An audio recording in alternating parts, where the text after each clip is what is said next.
Fala, turma! E aí, tudo bem com vocês? Então, eu espero que sim. Estamos aqui para dar início à nossa série de videoaulas, tá? Retomando aí a nossa rotina de estudo. Infelizmente não é da forma que nós queríamos presencialmente, mas a tecnologia tá aí para isso, tá? Para nos aproximar enquanto as distâncias físicas nos separam, beleza? Mas antes da gente iniciar, eu queria deixar algumas dicas para vocês para que esse método ele se torne um pouco mais eficiente. Primeiro, crie uma rotina de estudos, tá? Procurem acordar cedo, no horário que vocês iriam para a escola. Segunda, separem um lugarzinho silencioso aí da casa de vocês para torná-lo cantinho de estudo. Sempre que forem assistir, acompanhar as videoaulas, resolverem os exercícios, procurem ir para esse local específico, tá? Nada de videoaula deitado na cama, não dá certo, certo? Então, no conteúdo de hoje, o tema de hoje, tá no capítulo 3 do nosso livro, nós vamos falar sobre os povos pré-colombianos. Alguém sabe aí de onde vem esse nome, por que pré-colombiano? Pré-colombiano, pessoal, como o nome já diz, pré, antes. Colombiano faz alusão a Colombo. Então, seriam falando sobre os povos que habitavam aqui a nossa região antes da chegada dos colonizadores europeus, tá? Os que receberam o nome posteriormente de indígenas. E na aula de hoje nós vamos falar sobre 3 povos, tá? Os incas, os maias e os astecas, que eram povos aí que fizeram parte da América Espanhola, tá? Foram colonizados pelos espanhóis, beleza? Em relação aos maias, pessoal, nosso primeiro povo de hoje, tá? Os maias estavam localizados na Península de Yucatán, no México, e uma característica peculiar dos maias é que eles tinham uma política descentralizada. Ai, professor, que raios é descentralizada? Descentralizada, pessoal, como o nome já diz, descentralizada é sem o centro.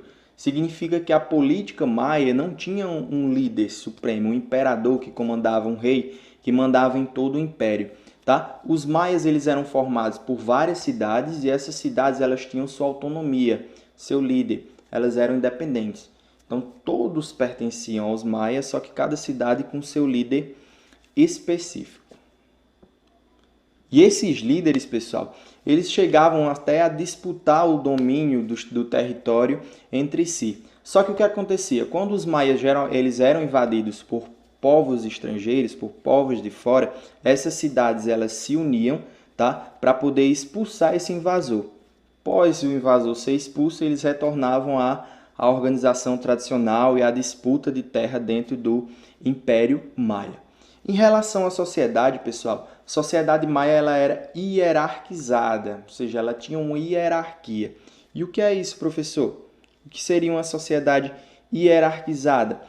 Uma sociedade hierarquizada, pessoal, é uma sociedade dividida em classes. Imagina uma pirâmide, tá? Então, essa pirâmide, seria a pirâmide social, ela estaria dividida em várias camadas. No topo, nós teríamos as classes mais privilegiadas, que aí estariam os governantes, os grandes comerciantes, os sacerdotes, os chefes guerreiros, né, os chefes do exército.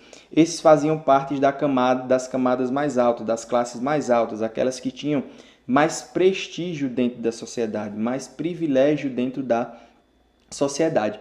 As classes inferiores, tá, que estariam na base da pirâmide, na parte de baixo da pirâmide, seriam a maioria da sociedade, tá? Aí estariam os artesãos, os pequenos comerciantes, os agricultores, tá? Geralmente eram essas classes, né, que representavam a maior parte da mão de obra dessas civilizações, que era o que acontecia, como o exemplo que nós estamos estudando agora, que era o exemplo da civilização maia. Tá? Eles eram a grande maioria e eram eles que movimentavam a economia do império, certo? Por falar em economia, gente, quando a gente fala em economia dos maias, tá? A economia maia era baseada na agricultura, principalmente do milho, tá? Tinha outros gêneros como o cacau também, mas o principal gênero agrícola cultivado pelos maias era o milho. Tá? Eles praticavam a chamada rotação de culturas. Tá? Se vocês lembrarem aí do último conteúdo que nós estudamos, tá? Lá na Europa feudal, as mudanças na Europa feudal, se assemelha ao sistema trienal, né? Aquele que eles dividiam os lotes de terra e eles alternavam o cultivo de gêneros nesses lotes. tá? Durante um período de colheita cultivavam um gênero, no outro período de colheita cultivavam um outro gênero agrícola, em outro período de colheita aquele lote de terra descansava, tá? Para não perder seus nutrientes. Essa prática é conhecida como a rotação de culturas e era uma prática, tá? Que era realizada pelos povos maias também, beleza? Além da agricultura, eles também praticavam o comércio, certo? Trocavam seus produtos, enfim, por outros, certo? Acontecia a prática comercial.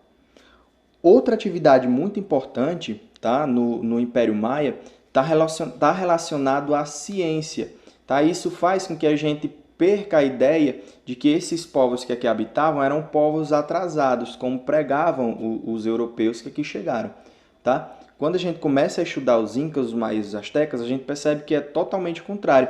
Esses povos eles desenvolveram impérios, desenvolveram grandes cidades, criaram grandes construções, né? No caso dos maias, tinham um sistema de escrita, tinham um sistema de numeração, estudavam a matemática, estudavam astronomia, né?